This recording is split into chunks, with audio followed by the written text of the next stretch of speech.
the heart and soul of our democracy, the voters, the poll workers, the election officials. They did their job and they fulfilled their duty, and apparently without much interference at all, without any interference, it looks like. And that's a testament, I think, to the American people. While we don't know all the results yet, at least I don't know them all yet, here's what we do know. While the press and the pundits are predicting a giant red wave, it didn't happen. And I know you were somewhat miffed by my obsessive optimism, but I felt good during the whole process. I thought we were going to do fine. While any seat lost is painful, some good Democrats didn't win the last night. Democrats had a strong night. And we lost fewer seats in the House of Representatives than any Democratic president's first midterm election in the last 40 years. And we had the best midterm for governors since 1986. And another thing that we know is that voters spoke clearly about their concerns, about raising costs, the rising costs that they're and the need to get inflation down. There's still a lot of people hurting. They're very concerned. And it's about crime and public safety. And they sent a clear and unmistakable message that they want to preserve our democracy and protect the right to choose in this country. And I especially want to thank the young people of this nation who, I'm told, I haven't seen the numbers, voted historic numbers again, and just as they did 2 years ago. They voted to continue addressing the climate crisis, gun violence, their personal rights and freedoms, and the student debt relief. Last night, I was pleased to call Maxwell Frost, a 25-year-old who got elected, I guess the youngest man ever elected to the United States Congress. And I told him I told him that I was the first elected, the second youngest person ever elected to the United States Senate at 29. That I have no doubt he's off to an incredible start and what I'm sure will be a long, distinguished career. And when he's president and they say Joe Biden's out in the outer office, I know I'm going to say Joe who. But the voters were also clear that they are still frustrated. I get it. I understand it's been a really tough few years in this country for so many people. When I came to office, we inherited a nation with a pandemic raging and an economy that was reeling. And we acted quickly and boldly to vaccinate the country and to create a stable and sustained growth in our economy. Long-term investment to rebuild America itself, our roads, our bridges, our ports, our airports, clean water systems, high-speed internet. And we're just getting started. The interesting thing is that this is all going to really come into clear view for people in the months of January, February, March of next year. It's just getting underway. So I'm optimistic about how the public is going to even be more embracive of what we've done. Historic investments that are leading companies to invest literally hundreds of billions of dollars combined to build semiconductor factories and other advanced manufacturing here in America. It's going to create tens of thousands of good-paying jobs. And by the way, a significant number of those jobs are going to be jobs that pay average $126,000, $127,000. You don't need a college degree to get those jobs. And we're dealing with global inflation as a result of the pandemic and Putin's war in Ukraine. We're also handling it better than most other advanced nations in the world. We're lowering gas prices. We're taking on powerful interests to lower prescription drug costs and health insurance premiums and energy bills. After 20 months of hard work, the pandemic no longer controls our lives. It's still a concern, but no longer controls our lives. Our economic policies have created a record 10 million new jobs since I came into office. Unemployment rate is down from 6.4 when I was sworn in to 3.7%, near a 50-year low. And we've done all this while lowering the federal deficit in the 2 years by $1.7 trillion. Let me say it again, $1.7 trillion. No administration has ever cut the deficit that much. And reducing the federal deficit is one of the best things we can do to lower inflation, but while we've made real progress as a nation, I know it's hard for folks to see that progress in their everyday lives. And it's hard to see the results from actions that we took while we have to implement what we've done. But I believe we took the right steps for the country and for the American people. In fact, if you look at the polls, overwhelming majority, I don't look at them much anymore because I'm not quite sure how to read them anymore. I hope you are uncertain as well. But the overwhelming majority of American people support the elements of my economic agenda. From rebuilding America's roads and bridges to lowering prescription drug costs to historic investment in tackling the climate crisis to making sure that large corporations begin to pay their fair share in taxes. And I'm confident these policies are working and that we're on the right path, and we need to stick with them. All these initiatives take hold as they do, from lead pipes being removed from schools and homes to new factories being built in communities with a resurgence of American manufacturers. It's already created, by the way, 700,000 brand new manufacturing jobs. You've heard me say it ad nauseum. I don't know where it's written. It says we can't be the manufacturing capital of the world. We are now exporting product, not jobs, around the world. People across the country are going to see even more clearly the positive effects on their day-to-day lives. But I still understand why they're hurting right now. So many people are concerned. As I have throughout my career, I'm going to continue to work across the aisle to deliver for the American people. And it's not always easy, but we did it the first term. Now, I'll be surprised a lot of people that we signed over 210 bipartisan laws since I've become president, and we're revitalizing American manufacturing, gun safety, we did it together, and dozens of laws positively impacting on our veterans. And let me say this, regardless of what the final tally in these elections show, and there's still some counting going on, I'm prepared to work with my Republican colleagues. The American people have made clear, I think, that they expect Republicans to be prepared to work with me as well. In the area of foreign policy, I hope we'll continue this bipartisan approach of confronting Russia's aggression in Ukraine. When I return from the G20 meetings in Indonesia with other world leaders, I'm going to invite the leaders of both political parties, as I've done in the past in my foreign trips, to the White House to discuss how we can work together for the remainder of this year and into the next Congress to advance the economic and national security priorities of the United States. And I'm open to any good ideas. I want to be very clear. I'm not going to support any Republican proposal that's going to make inflation worse. For example, the voters don't want to pay higher prescription costs for drugs. We've cut that now. We're going to kick into gear next year, next calendar year. And I'm not going to walk away from the historic commitments we just made to take on the climate crisis. They're not compromisable issues to me, and I won't let it happen. The voters don't want more taxes for the tax cuts for the super wealthy and biggest corporations. And I'm going to continue to focus on cost cutting for working and middle class families and building an economy from the bottom up and the middle out. I know you're tired of hearing me say that, but I genuinely mean it. That's what makes America grow. The wealthy do very well when the middle class is doing well, and the poor have a way up. And while continuing to bring down the federal deficit.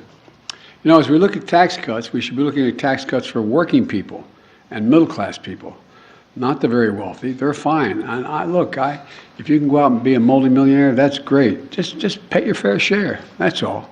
That's all. Just pay your fair share. It's like those 55 corporations in 2000 that made $40 billion and didn't pay a penny in federal taxes.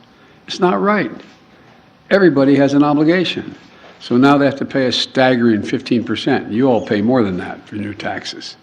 So I'm going to keep my commitment that no one earning less than $400,000 a year, and that's a lot of money where I come from, are going to see their federal taxes go up.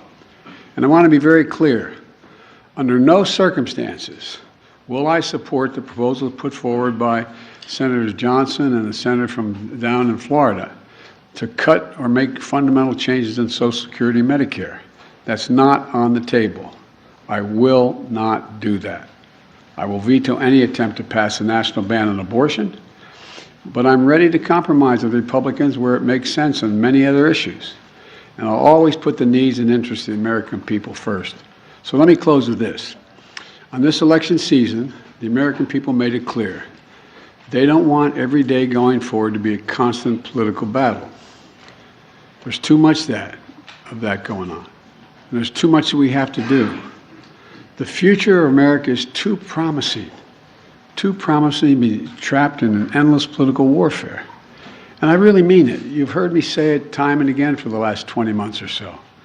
I am so optimistic about the prospects for America. We need to be looking to the future, not fixated on the past. And that future is bright as can be. We're the only nation in the world that's come out of every crisis stronger than we went into the crisis. And that's a fact. I mean, literally mean that. We've come out stronger than we've gone in. And I've never been more optimistic about America's future than I am today. You know, particularly because of all those young people I talked about, 18 to 30. They're showing up. They're the best educated generation in American history. They're the least prejudiced generation in American history, the most engaged generation in American history, and the most involved. Look, after a long campaign season, I still believe what I always have. This is a great nation, and we're a great people. And it's never been a good bet to bet against America. Never been a good bet to bet against America. There's nothing beyond our capacity if we work together. We just need to remember who the hell we are. We're the United States of America. The United States of America. There's nothing beyond our capacity. And I'm pretty well convinced that we're going to be able to get a lot done. Now, I've been given a list of 10 people that I'm supposed to call on, and you're all supposed to ask me one question, but I'm sure you'll ask me more. And so let me start off with a list I've been given. Zeke Miller, Associated Press. Thank you, Mr. President. I have 2 questions for you. First, as you mentioned, how come we never hold you guys the same standard you hold us to? But anyway, go ahead. I'm teasing. You mentioned that Americans are frustrated, and in fact, 75% of voters say the country is heading into the wrong direction, despite the results of last night. What in the next 2 years do you intend to do differently to change people's opinion of the direction of the country, particularly as you contemplate a run for president in 2024? Nothing, because they're just finding out what we're doing. The more they know about what we're doing, the more support there is. Do you know anybody who wants us to get rid of the change we made on prescription drug prices and raise prices again? Do you know anybody who wants us to walk away from building those roads and bridges and the internet and so on? I don't know. I think that the problem is the major piece of legislation we passed, and some of it bipartisan, takes time to be recognized. For example, you got over $1 trillion worth of infrastructure money, but not that many spades have been put in the ground. It's taking time. For example, I was on the phone congratulating a Californian recently, and then someone up in Scranton, Pennsylvania, the congressman who got elected. He said, "Can you help us make sure we're able to have high-speed rail service from Scranton to New York City?" I said, "Yeah, we can. We can. First of all, it'll make it a lot easier, take a lot of vehicles off the road, and we have more money in the pot now, already out there, we voted for, than the entire money we spent on Amtrak to begin with." And it's the same way. For example, I talked about through the campaign that we're going to limit the cost of insulin for seniors to $35 a month instead of $400 a month. Well, it doesn't take effect till next year. So there's a lot of things that are just starting to kick in. And the same way with what we've done in terms of the environmental stuff. It takes time to get it moving. So I'm not going to change. As a matter of fact, you know, there's some things I want to change and add to. For example, we had passed the most bipartisan, we passed the most extensive gun legislation, rational gun policy in 30 years. But we didn't ban assault weapons. I'm going to ban assault weapons. They're going to try like the devil. So I'm not going to change the direction. I said I ran for 3 reasons. I'm going to continue to stay where I am. And I know I fully understand the legitimate concern that what I'm saying is wrong, okay? One is that I said we're going to restore the soul of the country, begin to treat each other with decency, honor, and integrity. And it's starting to happen. People are the conversations are becoming more normal, becoming more. How can I say it? Decent. Second thing I said was I want to build a country from the middle out, the bottom up, and that way everybody does fine. I'm tired of trickle down. Not a whole lot trickles down when you trickle down to hardworking folks. And the third thing I know is still very hard. I'm going to do everything in my power to see to unite the country. It's hard to sustain yourself as a leading democracy in the world if you can't generate some unity. So I'm not going to change anything in any fundamental way. And just on a different topic, Mr. President, Russia today claimed that it had evacuated the Kherson region and the Kherson city. Do you believe that this is potentially an inflection point in that conflict? And do you believe that Ukraine now has the leverage it needs to begin peace negotiations with Moscow? First of all, I found it interesting they waited till after the election to make that judgment, and which we knew for some time that they were going to be doing. And it's evidence of the fact that they have some real problems, the Russian military, number one. Number two, whether or not that leads to, at a minimum, it will lead to time for everyone to recalibrate their positions over the winter period. And it remains to be seen whether or not there will be a judgment made as to whether or not Ukraine is prepared to compromise with Russia. I'm going to be going to the G20. I'm told that President Putin is not likely to be there, but other world leaders are going to be there in Indonesia. And we're going to have an opportunity to see what the next steps may be. Nancy, CBS, Nancy Cordes. Thank you, Mr. President. I have a few questions. Been saving them up. First of all, Republican leader Kevin McCarthy said last night that it is clear we are going to take the House back. Do you think he's probably right about that? Well, based on what we know as of today, we've lost very few seats for certain. We still have a possibility of keeping the House, but it's going to be close. And for example, in Nevada, we won all three of those seats, contested seats. I went out for each, and I spoke with for each of those folks, but we won them all. I didn't know that last night, so it's a moving target right now, but it's going to be very close. Can you describe your relationship with Mr. McCarthy? How often do you speak to him? What do you think of him? I think he's a Republican leader, and I haven't had much of occasion to talk to him, but I will be talking to him. I think I'm talking to him later today. When it comes to your legislative agenda, when you were vice president, your legislative agenda basically ran into a brick wall 2 years in when Republicans took control of the House, and that lasted for the rest of the Obama presidency. Is there any way for you to prevent that same fate from happening this time around? Yes. If Republicans take control of the House?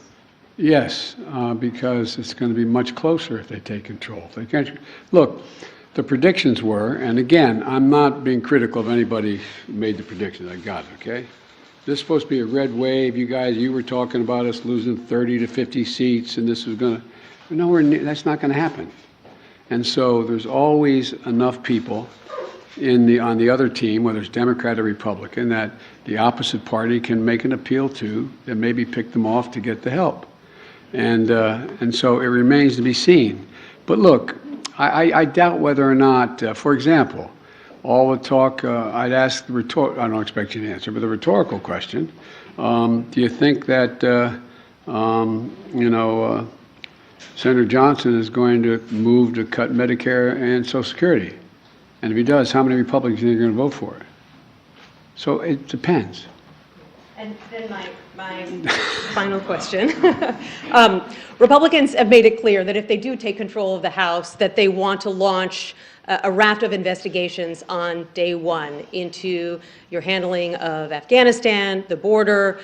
They want to look into some of your cabinet officials. They want to investigate you. They may even want to investigate your son. What's your message to Republicans who are considering investigating your family, and particularly your son Hunter's business dealings? Lots of luck in your senior year, as my coach used to say. Look, I think the American public want us to move on and get things done for them. And, I heard that it was reported, whether it's accurate or not, I'm not sure, but it was reported many times that Republicans were saying, and the former president said, how many times are you going to impeach Biden? Impeachment proceeding against Biden. I mean, I think the American people will look at all of that for what it is.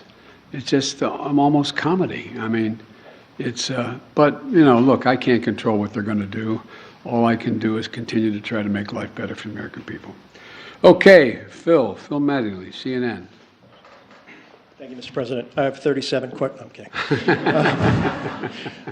Sir, at a fundraiser last month, you said, quote, the rest of the world is looking at this election, both the good guys and the bad guys. You noted you're going to the G20 in a couple days. You'll come face to face with many of those leaders the same moment that your predecessor is considering launching his re-election effort.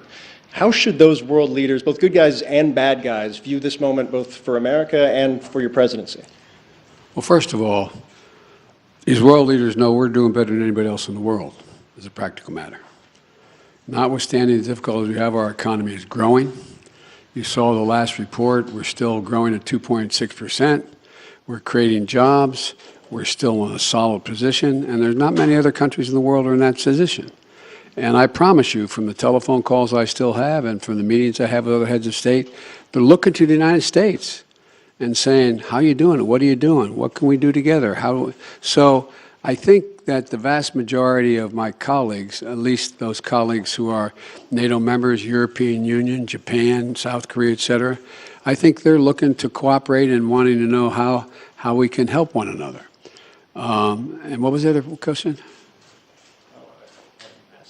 Oh, I'm sorry. No. So I think one way I would follow up on that is you noted that you felt like there was a shift in terms of people being willing to show more decency in this moment. You've often talked about breaking the fever or kind of a transition from this moment that we've faced over the last several years. Do you feel like the election is what represents that? Do you feel like the fever is broken, I guess? Well, I don't think we're going to break the fever for the super mega MAGA Republicans. But I think they're a minority of the Republican Party. I think the vast majority of the members of the Republican Party, we disagree strongly on issues, but they're decent, honorable people. We have differences of agreement on issues. But they, I work with a lot of these folks in the Senate and the House for a long time, and they're honest and they're straightforward. They're different than mine, but they're decent folks, and so I think that the rest of the world, and a lot of you have covered other parts of the world, and the rest of the world is looking at the United States. I guess the best way to say this is to repeat what some of you heard me say before. The first G7 meeting for the public, that's the 7 largest democracies, when I went to right after we got elected in February, after I got sworn in January. And I sat down at a round table with the 6 other world leaders from the European Union and Canada, et cetera, and said, America's back. And one of them turned to me and said, for how long? For how long? It was a deadly earnest question. For how long?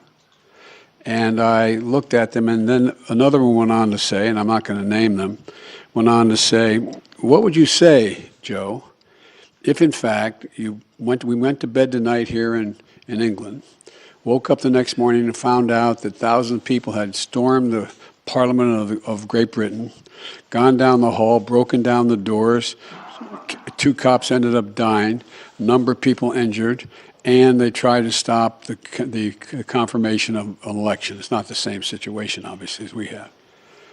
And he said, what would you think? And I asked a rhetorical question, what would you all think? You'd think England was really in trouble. You'd think democracy was on the edge if that happened in Great Britain. And so that's the way people were looking at us, like, when's this going to stop? Nothing like this has happened since the Civil War. I don't want to exaggerate, but literally, nothing like this has happened since the Civil War. And so what I find is that they want to know, is the United States stable? Do we know what we're about? Are we the same democracy we've always been? Because, look, the rest of the world looks to us. I don't mean that we're always right. But if the United States tomorrow were to, quote, withdraw from the world, a lot of things would change around the world. A whole lot would change. And so they're very concerned that we are still the open democracy we've been, and that we have rules and the institutions matter. And that's the context in which I think that they're looking at, are we back to a place where we are going to accept decisions made by the court, by the Congress, by the government, et cetera. So the entire genesis of that G7 conversation was tied to your predecessor, who is about to launch another campaign. So how do you reassure them, if that is the reason for their questioning, that the former president will not return, or that his political movement, which is still very strong, will not once again take power in the United States? Well, we just have to demonstrate that he will not take power by, if he does run, making sure he, under legitimate efforts of our Constitution, does not become the next president again.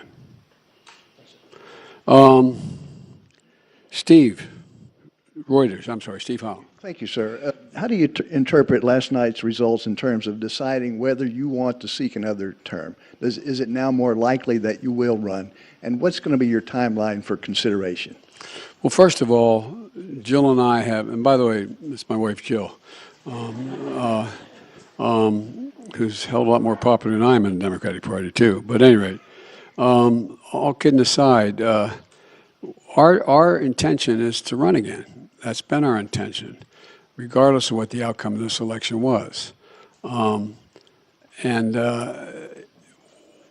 fact that we won, I didn't run, the fact that the Democratic Party outperformed anything anyone expected and did better than any off-year presidency since John Kennedy is one that gives everybody like, whew, sigh of relief that the mega Republicans are not taking over the government again, et cetera. And so my judgment of running when I announce, if I announce, my intention is that I run again, but I'm a great respecter of fate, and this is ultimately a family decision. I think everybody wants me to run, but we're going to have discussions about it. And I don't feel in any hurry one way or another to make that judgment, today, tomorrow, or whenever, no matter what my predecessor does. Early next year, or what's your thinking? My guess is, I hope Jill and I get a little time to actually sneak away for a week around between Christmas and Thanksgiving. And my guess is it'd be early next year we make that judgment. But it is my plan to do it now. I mean, but, okay, I'm sorry. Karen Travers of ABC Radio. Thank you, Mr. President. WNBA star Brittany Griner today was moved to a Russian penal colony to serve out her 9-year sentence. Do you have an update right now on her condition? What do you know about that? And does this mark a new phase in negotiations with the Russians to secure her release? Can the U.S. now fully engage in talks on a prisoner swap? Well, we've been engaging on a regular basis. I've been spending a fair amount of time with her wife about what's going on with her. And my hope is that now that the election is over, that Mr. Putin will be able to discuss with us and be willing to talk more seriously about prisoner exchange. That is my intention. My intention is to get her home. And we've had a number of discussions so far. And I'm hopeful that now that our election is over, there's a willingness to negotiate more specifically with us. Thank you. And if I can, your press secretary had said that the U.S. government has continued to follow up on that significant offer, but also had proposed alternative potential ways forward with the Russians. Can you tell us what those alternative ways forward are and how Russia has responded to those? Yes, I can, but I won't. Okay, I can't. I mean, it would not be a wise thing to do in order to see if they would move forward. But it is I'm telling you, I am determined to get her home and get her home safely, along with others, I might add. April Ryan. Of the Griot. Of the Griot, excuse me, I beg your pardon. Thank you, sir. I got it right last time we did this. Yes, you did. Yes, you did. Mr. President, I have a couple of questions on several issues. One, the Supreme Court. As you know, the Supreme Court has before it the issue of college admissions and affirmative action. What can and are you planning in case of a rollback that is expected? There are legal analysts that say that there will be drastic implications, there are tentacles from this, and they even say that this could impact Brown v. Board, the decision from Brown v. Board. Well, you know, first of all, I asked our Justice Department to defend the present policy before the Supreme Court. And like a lot of pundits, I'm not prepared to believe that the Supreme Court is going to overrule the existing decision. That's far from certain, and I don't believe that. But number one, what I did to try to change it is object to it before the Supreme Court of the United States, our administration. Number two, there are a number of things that we can and must do to make it. And by the way, this is a case involving an Asian American in terms of getting into school, and whether there's affirmative action makes sense at all from the standpoint of those who are arguing against it.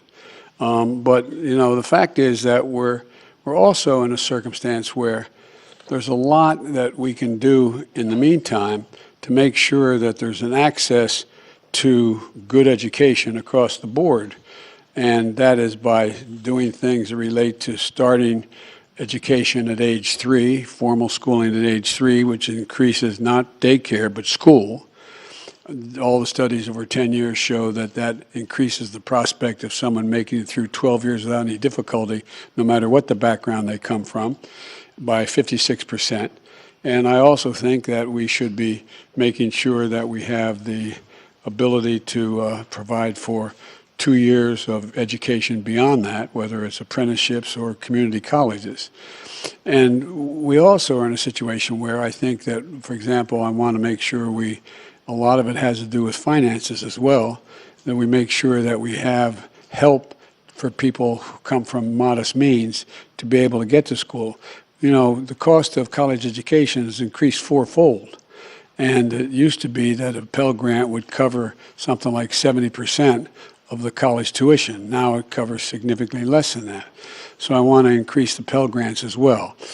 But let's see what the Supreme Court decides. And I am hopeful, and our team and the lawyers that argued for us are not nearly as certain as the people you quoted as saying it's going to be overruled. Next question, sir. The issue is inflation. The GRIO and KFF conducted a study of black voters that said inflation was the #1 issue, and we saw it in this midterm election. What can you promise concretely in these next 2 years that will help turn the pocketbook for the better in the midst of staving off a recession? Well, a number of things. First of all, black unemployment is almost cut in half under my administration just since I began. More black businesses have opened up, small businesses, than ever before. We're now in a situation where we're providing, through the Small Business Administration, down payments for people buying homes, because most people accumulate wealth in the value of their home. Most middle-class families are like mine. My dad bought a home, didn't have it, just scraped together to get a home. By the time he was able to retire, he had built up equity in the home. That's how most people do that. But what I can't do is I can't guarantee that we're going to be able to get rid of inflation, but I do think we can. We've already brought down the price of gasoline about $1.20 a gallon across the board, and I think that the oil companies are really doing the nation a real disservice. Six of them made over $100 billion in the last quarter in profit. $100 billion. In the past, if they had done the two things that they have done before, one, invest in more refineries and producing more product, and or passing on the rebates to the gas stations, or, they sell the oil at a cheaper rate than they are selling it now, not taking advantage, and that lowers the price of the total gallon of gas because that gets passed on. So there's a whole lot of things that we can do that are difficult to do, but we're going to continue to push to do them. And the other thing is that one of the things that makes a gigantic difference is what are the costs that exist in the average family and average black community. One, prescription drug cost. Well, we're driving those down precipitously beginning next year. And, I'll bet a lot of people in the African American and Caucasian community that need to take insulin for diabetes. Well, we're going to be reducing that cost. They're not going to pay more than $35 for the insulin instead of average of $400. And I can go down the list of the things that my dad used to say it a different way. At the end of the month, the things you have to pay for, from your mortgage to food on the table to gasoline in the automobile, do you have enough money to do it? And when it's done, do you have anything left over? And medical bills are a big piece of that, particularly in the African American community and the poorer communities. They need help. And so we're driving down all of those costs, and we've already passed the legislation to do that. It's just taking effect. So there's a lot of things we can do to affect the things that people need on a monthly basis to reduce their inflation, their cost of living. But I am optimistic because we continue to grow and at a rational pace. We are not anywhere near a recession right now in terms of the growth, but I think we can have what most economists call a soft landing. I'm convinced that we're going to be able to gradually bring down prices so that they, in fact, end up with us not having to move into a recession to be able to get control of inflation. And Mr. President, last question on humanity. Everybody else got some. Well, you're coming. Okay, go ahead. Last question on humanity. Sir, you can't legislate and you can't executive order out the issue of empathy or the lack thereof in the midst of this rhetoric, this heated political rhetoric. What's next?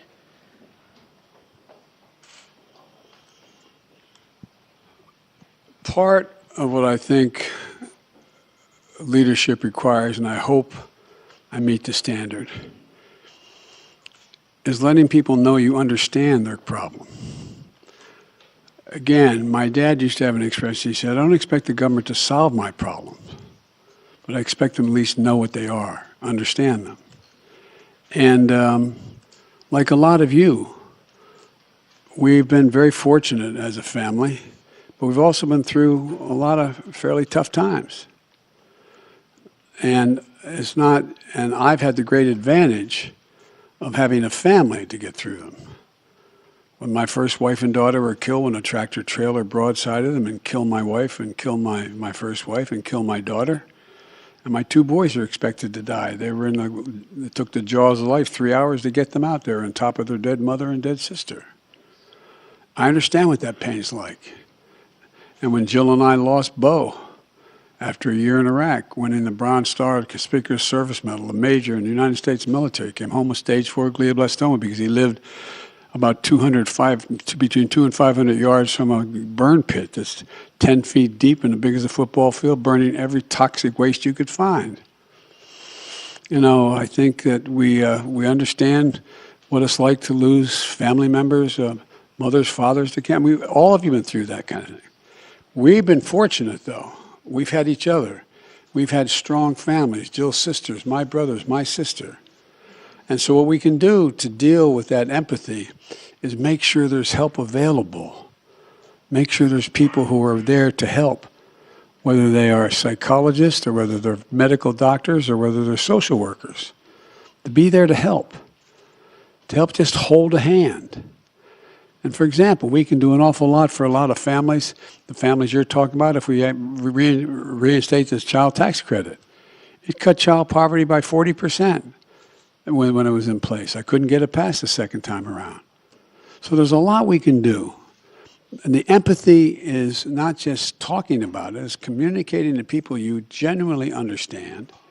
And I hope a lot of people don't understand because I don't want people having to know the pain.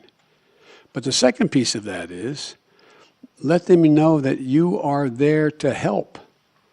You're there to help. And one of the things I've talked with Vivek Murthy about, and a lot of you have written about it, and you've written it well about it, is the need for mental health care in America. You know, when we got elected, there were something like, I don't know, 2, 3, 5 million people who gotten their COVID shots. Well, in the meantime, I got over 220 million people, all 3 shots. But in the meantime, what happened? We lost over 1 million dead. 1 million dead. I read one study that for those 1 million people, they had 9 people who were each one had averaged 9 people close to them.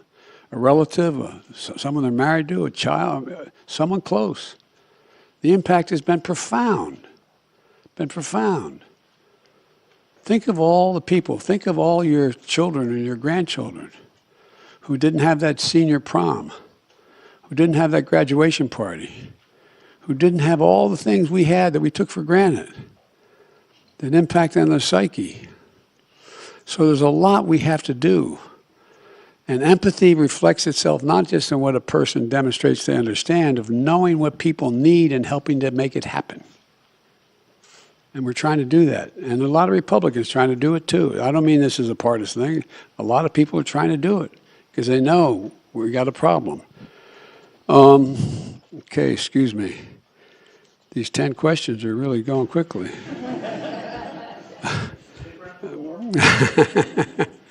Well, I've got to meet with some of my, talk to some of the Republican leadership soon. But anyway, Jenny Leonard, Bloomberg. Thank you, Mr. President. 2 questions. One, shifting back to your trip to Asia. When you meet with President Xi Jinping of China, will you tell him that you're committed to defending Taiwan militarily? And what are you hoping to get out of this meeting that will make it a success? Are you willing to make any concessions to him? Well, look, I'm not willing to make any fundamental concessions because what I've told him in the beginning, and this is I've spent over 78, I think they told me, hours with him so far, 67 in person when I was vice president. President Obama knew he couldn't spend time with the vice president of another country, so I traveled 17,000 miles with him in China and around in the United States. I've met with him many times. And I've told him, I'm looking for competition, not conflict. And so what I want to do with him when we talk is lay out what kind of each of our red lines are, understand what he believes to be in the critical national interests of China, what I know to be the critical interests of the United States, and determine whether or not they conflict with one another. And if they do, how to resolve it and how to work it out. And Taiwan doctrine has not changed at all from the very beginning. So I'm sure we'll discuss China, Taiwan, and I'm sure we'll discuss a number of other issues, including fair trade and relationships relating to his relationship with other countries in the region. So anyway, so there's a lot we'll have to discuss. You want another question? Yes, Everybody else got one? You didn't say if you will tell Xi Jinping personally that you are committed to defending Taiwan. I'm going to have that conversation with him. That wasn't my second one. Sorry. Sorry, I actually have an unrelated question too. Mr. President, do you think Elon Musk is a threat to U.S. national security? And should the U.S., and with the tools you have, investigate his joint acquisition of Twitter with foreign governments, which include the Saudis?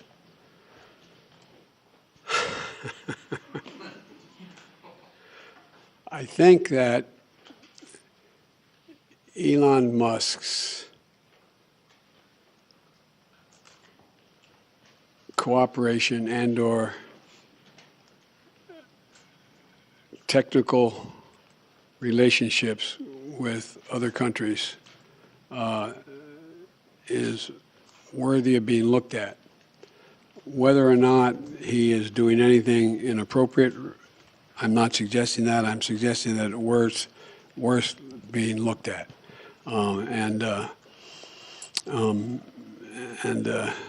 But that's all I'll say. There's a lot of ways. All right. Kristen Welker. Thank you so much, Mr. President. I appreciate it. I want to follow up with you on working with Republicans. Leader McCarthy again suggested that he is not prepared to write what he has called a blank check to Ukraine, and yet you expressed optimism that funding for Ukraine would continue, that the policies toward Ukraine would continue. Why should the people of Ukraine and this country have confidence in that, given the comments by Leader McCarthy? And just to follow up with you on your comments to Zeke, you said you don't need to do anything differently. If Republicans control the House, don't you need to recalibrate to some extent to try to work across the aisle with a Republican-led House? Well, let me put it this way. What I meant was I don't have to change any of the policies I've already passed. That's what they said they want to go after. And so what I have is a simple proposition. I have a pen that can veto. Okay? So that's what I mean. I don't have to recalibrate whether or not I'm going to continue to, fund we're going to continue to fund the infrastructure bill, or we're going to continue to fund the environment, et cetera. We have to, I think there is a growing pressure on the part of the American people, expecting both parties and all elements of both parties to work out their substantive differences, and not just, I'm not going to do that because it would benefit that party. Just making it personal. So it remains to be seen what the makeup of the House will be. But I'm hopeful that Kevin and I can work out modus vivendi as to how we'll proceed with one another.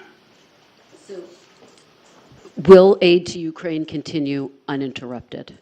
That is my expectation. And by the way, we've not given Ukraine a blank check. There's a lot of things that Ukraine wants we didn't do. For example, I was asked very much whether we'd provide American aircraft to guarantee the skies over Ukraine. I said, no, we're not going to do that. We're not going to get into a third world war taking on Russian aircraft and directly engage. But would we provide them with all the rational ability to defend themselves? Yes. We try those HIMARS. Well, the HIMARS, there's two kinds of, what in the average person's parlance, rockets you can drop in those. One that goes over 600 miles and one that goes about 160 miles. We didn't give them any ones that go to 600 miles because I'm not looking for them to start bombing Russian territory. And so we want to make sure that there's a relationship that they're able to defend themselves and take on what is purely the ugliest aggression that's occurred since World War II on a massive scale on the part of Putin within Ukraine. And there's so much at stake. So I would be surprised if Leader McCarthy even has a majority of his Republican colleagues who say they're not going to fund the legitimate defensive needs of Ukraine. And just a quick one. Obviously, a lot of attention on 2024 now that the votes have been cast in the midterms. 2/3 of Americans in exit polls say that they don't think you should run for re-election. What is your message to them, and how does that factor into your final decision about whether or not to run for re-election? It doesn't. What's your message to them? To those 2/3 of Americans? Watch me.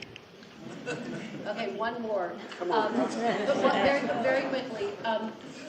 We saw Governor Ron DeSantis with a resounding victory in Florida last night. Who do you think would be the tougher competitor, Ron DeSantis or former President Trump, and how is that factoring into your decision? It'll be fun watching them take on each other.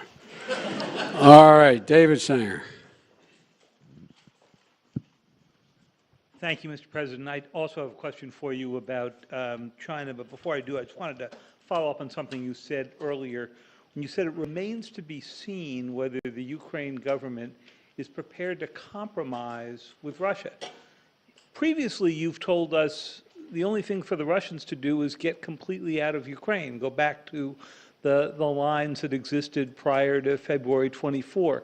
Are you suggesting with the word compromise that you think that there is room for territorial compromise now? No, I'm not. See, that's up to the Ukrainians. Nothing about Ukraine without Ukraine. So what kind of compromise do you have in mind? I didn't have any in mind. You have asked the question whether or not, if I recall, whether or not what would happen if, in fact, after I think the context is that whether or not they're pulling back from Fallujah and from the Kherson, the city of Kherson, and they're coming back across the river to the eastern side of the river, the Russian forces.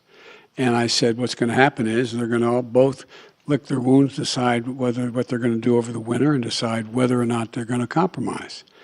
That's what's going to happen, whether or not. I don't know what they're going to do. But I do know one thing, we're not going to tell them what they have to do. You were asked before about your meeting with President Xi.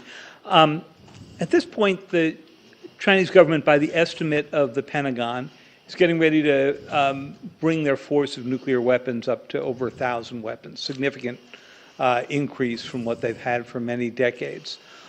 You've seen the threats from President Putin about the use of his nuclear force. Remember how you all went after me when I said that was real? And what in your view happened? Do you think he backed off because of that? No, I'm just saying. I just found it interesting that Biden's being Biden's being extremist, and it turns out you all are writing about it now. Kind of fascinating.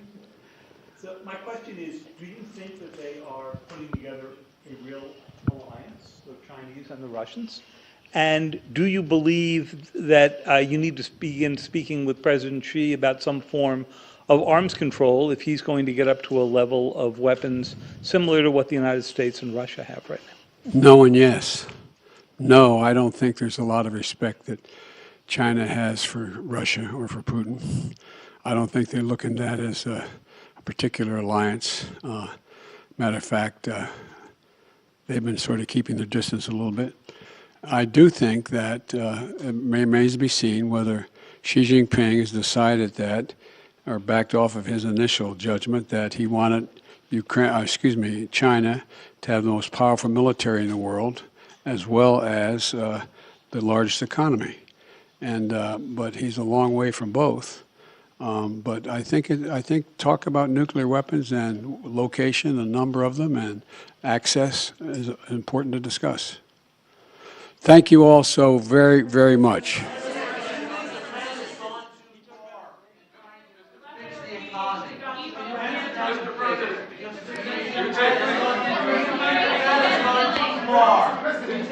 Thank you very, very much.